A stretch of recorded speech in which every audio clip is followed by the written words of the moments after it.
2008년도 뉴욕 타임즈에 기고되었고 그 후에 베스트셀러가 된 마음을 열어주는 101가지라고 하는 책이 있습니다. 이 책의 저자인 존 웨인 셀레터는 그의 어머니 이야기를 합니다. 어머니가 임종 때에 어머니 그 병상에 함께 있던 자녀들에게 그 어머니는 아주 흥미로운 유언을 남겼습니다. 죽음 앞에 고통 가운데도 의식을 차려서 이렇게 자녀들에게 말을 했습니다. 내 사랑하는 자녀들아, 내가 죽거든 내 무덤에는 어떠한 꽃도 가져오지 말아라. 왜냐하면 나는 무덤에 없을 테니까. 나는 육체를 떠나면 곧장 유럽으로 갈 예정이란다. 내 아빠가 밤낮 유럽에 데려간다고 약속해 놓고 한 번도 가보지 못했지 않니? 그때 어머니의 임종 앞에 침통한 마음으로 있던 자녀들은 웃지 않을 수가 없었습니다. 어머니는 다시 자녀들을 바라보면서 내일 아침에 다시 만나자 하고 눈을 감았다고 합니다. 그 어머니가 돌아가시면서 작은 메모를 남겼습니다. 그 메모에는 유언 같은 시가 기록되었는데 그 시가 너무나 감동적입니다. 내가 죽은 후에 나 때문에 울고 싶다면 사랑하는 아이들아, 너희 곁에 있는 형제들을 위하여 울어다오. 너희의 두 팔을 들어 나를 껴안고 싶거든 내 형제들에게 사랑을 베풀어 다오. 아이들아, 나를 만나고 싶거든 내가 알았던 그리고 내가 사랑했던 사람들 속에서 나를 찾아다오. 너희가 어미 없이 살 수 없다고 느끼거든 나로 하여금 너희의 눈, 너희의 마음, 너희의 친절한 행동 속에 살게 해다오. 사랑은 죽지 않는 것, 그러므로 나를 대신해 사랑을 너희 이웃들에게 베풀어 다오.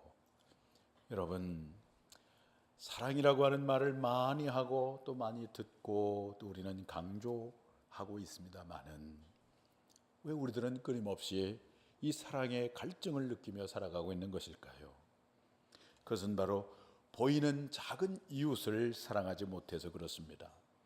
우리가 저 아프리카가 아니더라도 저 북한이 아니더라도 중요한 것은 지금 보이는 작은 사람, 보이는 가족들, 또 보이는 옆에 있는 이웃들을 섬기는 그런 행위가 날마다 있다면 우리들의 세상은 얼마나 풍성하고 아름답겠습니까? 오늘 말씀에 우리 주님께서 이렇게 말씀하십니다. 지극히 작은 자에게 한 것이 곧 나에게 한 것이니라, 이렇게 말씀하십니다.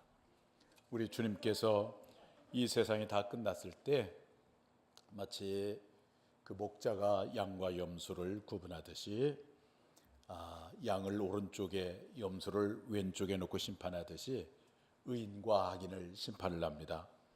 우리 주님께서 오른쪽에 있는 의인들에게 말을 합니다.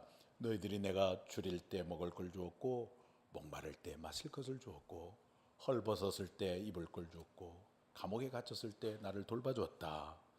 그러니까 오른쪽에 있는 의인들이 말하기를 언제 그랬습니까? 그렇게 얘기하니까 우리 주님께서 뭐라고 말씀하십니까? 여기 있는 내 형제 중에 지극히 작은 자에게 한 것이 곧 나에게 한 것이니라, 이렇게 말씀하세요. 그리고 반대로 주님의 왼쪽에 있는 악인들에게 말합니다. 너희들은 내가 줄일 때 먹을 걸 주지 않았고 목마를 때 마실 것을 주지 않았고 헐벗고 병들었을 때 돌봐주지 않았고 옥에 갇혔을 때 나를 찾아보지 않았다. 그러니까 왼쪽에 있는 사람들이 언제 그랬습니까? 이렇게 따지듯이 묻습니다. 그랬더니 주님께서 하신 말씀이 지극히 작은 자에게 하지 아니한 것이 곧 나에게 하지 아니한 것이다, 이렇게 말씀했어요. 여러분, 무엇이 의인과 악인을 구분했습니까? 무엇이 축복과 저주를 구분했습니까? 무엇이 하나님의 나라와 지옥을 구분했습니까? 지금 보이는 이 작은 자를 섬겼느냐 섬기지 않았느냐에 따라서 구분이 되었습니다. 우리가 거창하게 구호를 외치고 무슨 캠페인을 하는 것 중요하지 않아요. 정말 중요한 것은 작은 자 한 사람이 중요한 것입니다. 그렇다면 이 지극히 작은 자는 누구를 가리키겠습니까? 주님께서 말씀하세요. 40절 말씀 가운데 한번 읽어볼까요? 시작. 여기 내 형제 중에 지극히 작은 자, 여기 내 형제 중에 지극히 작은 자. 그러니까 이 지극히 작은 자는 누구와 관계가 있는 사람이냐면은 예수님과 관계가 있는 사람이에요. 그러면 주님의 형제는 누구일까요? 한 번은 예수님의 어머니와 예수님의 그 동생들이 그 예수님을 이렇게 찾아오게 되었어요. 그랬더니 제자 중에 한 사람이 예수님에게 막 달려가서 예수님, 지금 예수님의 어머니가 여기 오고 계시고 예수님의 형제들이 여기 오고 있습니다. 이렇게 얘기를 하니까 우리 주님께서 뭐라고 말씀하셨죠? 마태복음 12장 48절에서 50절 한번 읽어보겠습니다. 시작. 이르시되 누가 내 어머니이며 내 동생들이냐 하시고 손을 내밀어 제자들을 가리켜 이르시되 나의 어머니와 나의 동생들을 보라. 누구든지 하늘에 계신 내 아버지의 뜻대로 하는 자가 내 형제요 자매요 어머니이니라 하시더라. 그래서 주님께서 제자들을 가리키면서 저들이 나의 어머니요 나의 동생들이다. 그러면서 누구든지 하나님의 뜻대로 행하는 자가 내 형제요 자매요 어머니다. 이렇게 말씀을 하셨습니다. 그렇기 때문에 지극히 작은 자는 먼저는 주님과 함께 복음을 증거하기 위해서 부르심을 받은 주님의 제자들이라고 말할 수가 있겠습니다. 그리고 좀 넓게 보면 지극히 작은 자는 오직 하나님의 뜻대로 살아가는 모든 사람을 가리킵니다. 만약 여러분들의 어머니, 아버지, 할머니가 여러분들을 믿음으로 키우기 위해서 눈물로 기도하고 말씀으로 양육하고 축복하며 여러분들을 키우셨다면 우리들의 어머니, 우리들의 아버지, 우리들의 할머니, 할아버지가 지극히 작은 자입니다. 자신의 조국에서 얼마든지 안정되고 편안한 삶을 살 수 있지만 예수 그리스도의 복음 때문에 그 모든 것을 다 포기하고 저 오지에 가서 복음을 위하여 수고하시는 선교사님들, 그분들이 작은 자라고 말할 수 있겠습니다. 생업을 포기하고 전적으로 이 땅에 거룩한 하나님 나라가 임하기를 위해서 기도하고 애쓰고 힘쓰는 분이 계시다면 그분도 작은 자입니다. 주님께서 제자들을 파송하시면서 이렇게 말씀하셨어요. 마태복음 10장 40절에 42절인데 우리 다 같이 한번 보겠습니다. 시작. 너희를 영접하는 자는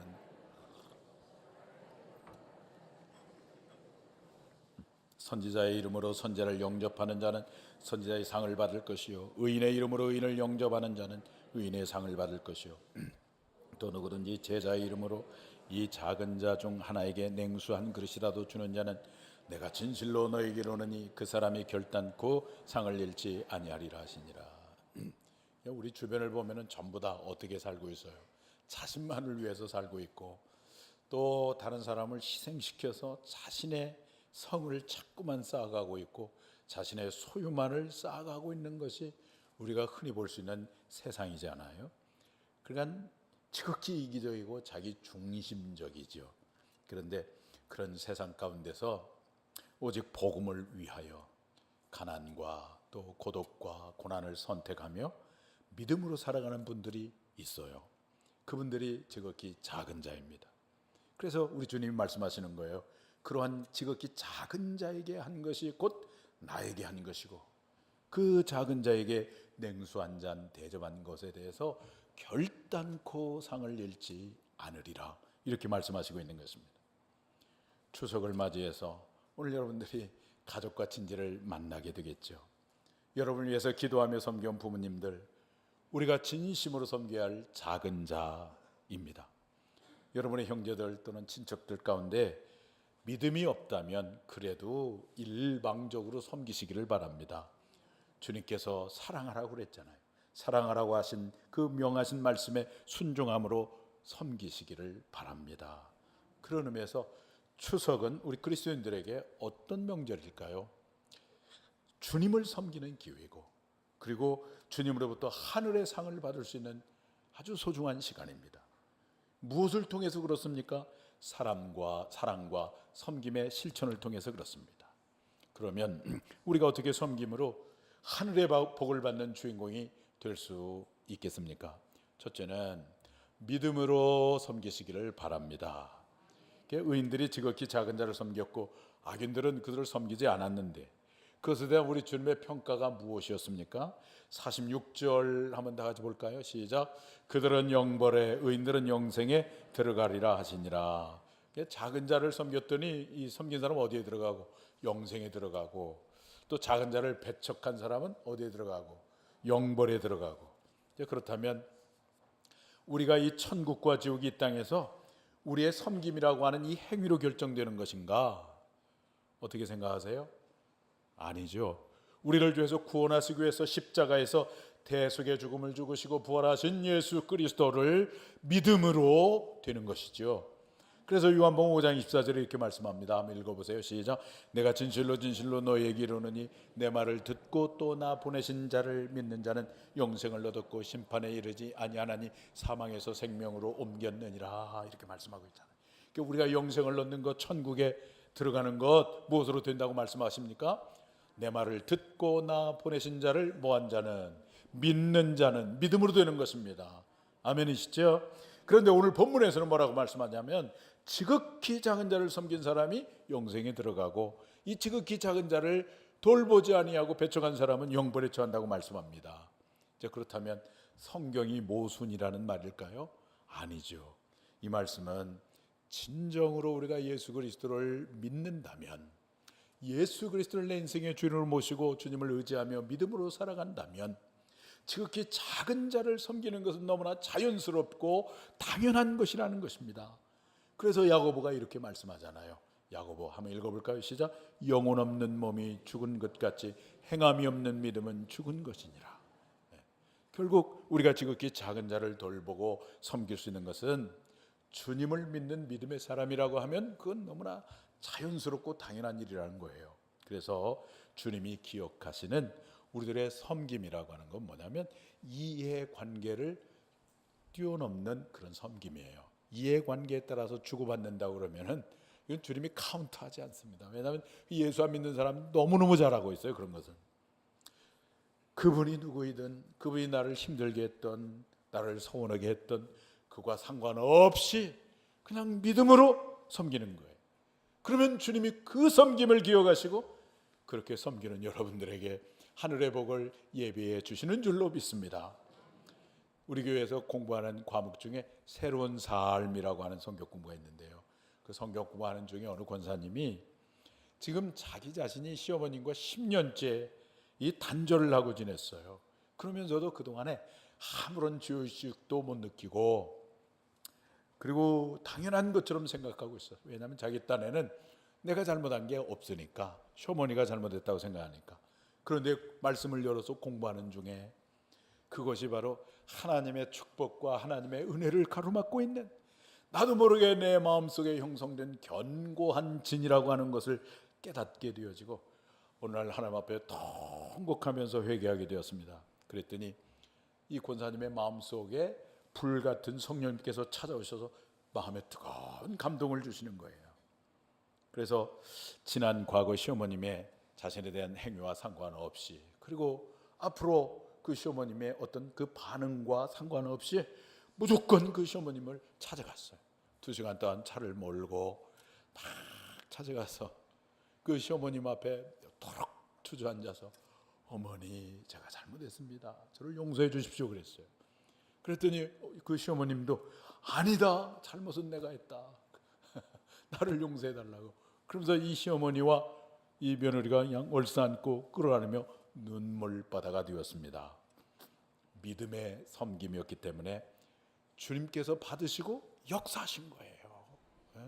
여러분, 우리 주님이 기억하고 하늘에 복이 있는 섬김은 모든 이해관계를 초월하는 믿음의 섬김입니다. 가족과 친지들이 모였을 때 글쎄요, 이 명절이 기쁘기만 한 사람도 있지만 슬프기도 하고 서운하기도 하고 뭐 이런 사람도 있을 거예요. 그렇지만 그 모든 이해관계를 뛰어넘어서 오늘 예배하는 여러분 모두가 이제부터 믿음으로 섬기고 믿음으로 축복하고 믿음으로 손을 잡아주시는 여러분들이 되시기를 축복합니다. 그러면 주님께서 그 모든 섬김을 크게 받으시고 기쁘게 받으시고 그런 여러분들에게 예비된 저 하늘의 상을 베풀어 주실 것입니다. 자, 어떻게 섬김으로 하늘의 복을 받는 주인공이 될 수 있을까요? 첫째는 무엇으로 섬기라고요? 믿음으로 섬기기 바랍니다. 두 번째는 사랑의 공력을 기억하지 말고 섬기십시오. 오늘 본문에 오른쪽에 있는 사람들이 어떤 사람이에요? 의인들이죠. 지극히 작은 자들 섬겼던 사람들을 보십시오. 그들이 주님을 섬겼습니다. 주님을 사랑했습니다. 그러면서도 이 의인들은 자기 자신이 주님을 섬겼다고 하는 것을 기억을 하고 있습니까? 기억을 하지 못하고 있습니까? 기억을 하지 못하고 있어요. 37절 말씀을 한번 보겠어요. 시작. 주여, 우리가 어느 때에 주께서 줄이신 것을 보고 음식을 대접하였으며 목마르신 것을 보고 마시게 하였나이까. 그들은 주님을 사랑했지만 그 사랑을 기억하지 않고 있어요. 참 사랑은 사랑을 베풀고 그것을 기억하지 않는 것입니다. 이게 참 사랑이에요. 사랑을 베풀고서 그걸 기억하게 되면 내 마음이 자꾸 병들어 버려요. 그냥 베푼 것으로, 섬긴 것으로 끝나야 됩니다. 그래야 그것이 참된 섬김이요, 하늘의 복이 있는 섬김입니다. 예수님께서 말씀하셨잖아요. 왼손이 하는 것을 오른손이 뭐하게? 모르게 하는 것이죠. 하나님만이 알고 하나님만이 기억하도록 사랑을 실천할 때 그 사랑을 하나님이 받으시고 거기에 하늘의 상이 있는 것입니다. 그러면서 그렇게 섬겼던 우리들의 마음속에는 이 세상의 그 어떤 것과도 바꿀 수 없는 그런 그 하늘의 기쁨이 임하게 되는 것이죠. 어느 섬에서 목회하는 그 전도사님이 그 성전을 건축하다가 그 예산이 모자라서 그냥 중단하고 말았어요. 그러다가 기도하다가 저 서울 강남에 목사님에게 편지를 보냈어요. 목사님, 성전을 건축하다가 이렇게 중단하고 말았는데 목사님 꼭 기도해 주시고 도와주시면 좋겠습니다. 목사님 편지를 읽다가 이상하게 마음에 감동이 와요. 그래서 수요 예배 시간에 설교도 중에 그걸 얘기를 했어요. 성전 건축하다 이렇게 중단하신 전사님의 편지가 왔는데 여러분의 마음속에 혹시 감동이 있거든 여러분들 헌금해 주시면 고맙겠습니다. 그랬더니 예배 마치고 어느 권사님이 이제 목사님 집무실에 찾아오셔가지고 목사님, 제가 그 건축 중단했는데 나머지를 다 제가 맡아서 감당하겠습니다. 그러면서 그분이 헌금을 드렸어요. 그래서 목사님이 그 헌금을 그 전사님에게 보내드렸어요. 그리고 이제 다 잊어버렸어요.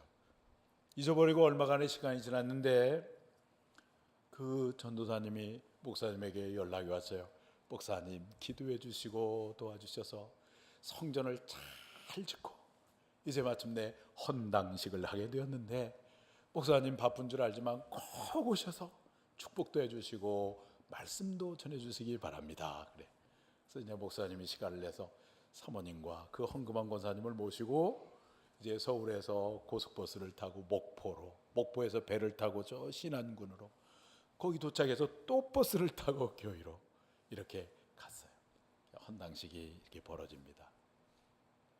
은혜가 넘칩니다. 그런데 누가 헌금을 했는지 아무도 몰라요. 하나님하고 목사님하고 그 권사님밖에 몰라요. 그 전도사님도 몰라요. 그리고 헌당식을 마치고 이제 다시 역순으로 이렇게 돌아옵니다. 버스를 타고 내려서 또 배를 타고 이제 목포를 향하여 오는데 그 권사님이 그 목사님에게 이렇게 얘기하는 거예요. 목사님, 지금까지 살면서 내가 이렇게 기쁜 때는 없는 것 같습니다. 왜 그렇게 내 마음이 뜨거운지 모르겠습니다. 이렇게 말씀을 하시는 거예요. 왼손이 하는 거 오른손이 모르게 주님께 드린 것을 우리 주님께서 기억하시고 이 권사님의 심령 속에 찾아오신 것입니다. 만약에 그 헌당 예배 시간에 공력을 따지고 그리고 감사패를 받았다면 어찌 그런 감동과 감격이 있었겠습니까? 공력을 바라지 않는 섬김, 여기에 하늘의 상이 있고 하나님이 베푸시는 하늘의 복이 있는 줄 믿습니다. 서로가 돌아보고 섬김의 기회를 주신 추석에 우리 모두는 그저 어떤 공력을 바라지 말고 그냥 일방적으로 섬김으로 여러분 모두가 하늘의 복을 받는 주인공이 되기를 주님의 이름으로 축복합니다. 어떻게 섬김으로 하늘의 복을 받는 주인공이 될 수 있겠습니까? 첫째는 믿음으로 섬기십시오. 두 번째는 사랑의 공력을 기억하지 말고 섬기십시오. 세 번째는 누구든지 할 수 있는 것으로 섬기십시오. 오늘 말씀 가운데 35절 말씀 가운데 이런 말씀이 있어요. 한번 읽어볼까요? 시작. 목마를 때에 마시게 하였고. 여러분, 목마른 자에게 이게 물 한 잔 주는 거 어렵습니까? 쉽습니까? 할 수 없는 것입니까? 할 수 있는 것입니까? 할 수 있는 것이잖아요, 그죠? 우리가 지극히 작은 자를 섬기는 것은 내가 할 수 없는 것으로 하라는 게 아니에요. 우리가 할 수 있는 것으로 하라는 것입니다. 그래서 이런 말씀이 있어요. 여러분들 위로받으면 좋겠는데 한번 읽어보세요. 시작. 사랑을 줄 수 없을 만큼 가난한 사람도 없고 사랑을 받지 않아도 될 만큼 부자도 없다. 이 세상에 사랑을 줄 수 없을 만큼 가난한 사람 없어요. 아무리 가난해도 사랑은 줄 수 있어요. 그리고 사랑을 받지 않아도 돼라고 할 만큼 부자가 없어요. 아무리 부자도 사랑이 필요해요. 믿으십니까? 그런데 우리는 이 사랑을 너무 크게 생각하니까 마음속에 이미 결정을 내버려요. 아, 나는 아니야. 나는 아니지. 선교도 마찬가지예요. 선교를 너무 크게 생각하니까 나는 아니야 하고 그냥 포기해버립니다. 그러나 여러분, 그렇지 않습니다. 우리가 우리의 마음을 조금만 낮추기만 하면은 우리 모두는 다 사랑할 수 있어요. 아름답게 사랑할 수 있고 또 선교도 할 수가 있습니다. 언젠가 제가 저 중국에 이 가정교회 지도자들을 모아놓고 영적인 사역을 하고 이제 마치고 이제 한국에 돌아왔다. 인천공항에 내려가지고 거기서 이제 리무진을 타고 이렇게 전주로 내려오는데 가만히 보니까 어떤 승객 한 분하고 운전하시는 선생님하고 막 이렇게 좀 다투는 거예요. 그 승객 그때 당시에 차비가 21,000원이었는데 그 승객 한 분하고 그 아들하고 이렇게 같이 오는데 아마 그 아들은 반값을 받는 모양이에요. 그래서 반값이 1,500원이잖아요. 그러니까 이 승객이 500원을 깎아달라고 얘기하고 운전하는 선생님은 2만 원을 주라고, 그럼 내가 9,500원 거스름돈을 내줄 테니까, 그럼 이것 갖고 막 옥신각신해요. 그러니까 운전하시는 분이 어디 다녀오셨습니까? 그러니까 괌에 다녀왔다고. 몇 박 며칠을 다녀오셨습니까? 그랬더니 5박 6일 동안 다녀왔다고. 얼마를 썼습니까? 그랬더니 세 가족이 500만 원을 썼다고 그러는 거예요. 그게 막 더럭 화를 내면서 가족을 위해서 일주일 동안 500만 원을 쓰고 온 사람이 자기 차비를 위해서 왜 500원을 아끼려고 그러느냐고 그렇게 호통을 치더라고. 자기 자신을 위해서 500만 원 쓴 것은 아깝지 않은데 남에게 500원 주려니까 이게 아까운 거예요. 왜 그래요? 우리 마음이 자꾸 너무 높아져서 그래요. 높아져서. 우리가 이웃을 돌아보지 못하는 것은 여러분 여유가 없어서가 아니에요. 우리 마음이 너무 높아져서 그러는 거예요. 그러나 우리가 마음을 조금만 낮추면은 여러분 충분히 섬길 수가 있어요. 사랑할 수가 있어요. 글쎄 아멘이 좀 안 나오는 것이 참 마음이 서글픈데 사랑할 수 있다니까요. 지금 나도 부족하지만 부족하면 부족한 대로 여러분 나눠보세요. 미소 하나, 냉수 한 잔 나눠보세요. 나누면 나누어질 수가 있습니다. 그리고 나누면 자꾸만 커지는 것입니다. 그리고 그 나눔이 있는 곳에 사랑이 있고 기쁨이 있고 행복이 있는 것입니다. 저 미국 체인 스토어 가운데 유명한 그 세븐일레븐의 스토리 가운데 아주 감동적인 스토리가 있어요. 미국의 몬타나주의 그 세븐일레븐 회사에서 그 서비스를 감독하는 감독관이 나와가지고 이 그의 체인점들을 이렇게 돌아보았다고 합니다. 겨울이었습니다. 추운 겨울 막 바람이 불고 눈이 내리는데 이런 때는 이 가게에 손님들이 없겠지 하고 이렇게 들어보니까 역시 가게들이 손님이 별로 없어요. 그런데 저 산마루에 접해 있는 체인점에는 의외로 보니까 손님이 많은 거예요. 그래서 관찰을 해봤더니 거기 로베르트라고 하는 명찰을 하고 판매대에 앉아서 이 돈을 받는 자매를 보니까 굉장히 상냥하고 매우 친절합니다. 그렇게 사람들을 맞이해줘요. 그래서 감독관이 그렇지, 서비스가 중요하지, 이런 생각을 하고 있는데 몇 사람들이 왔다가 나간 후에 초라한 노인 하나가 들어옵니다.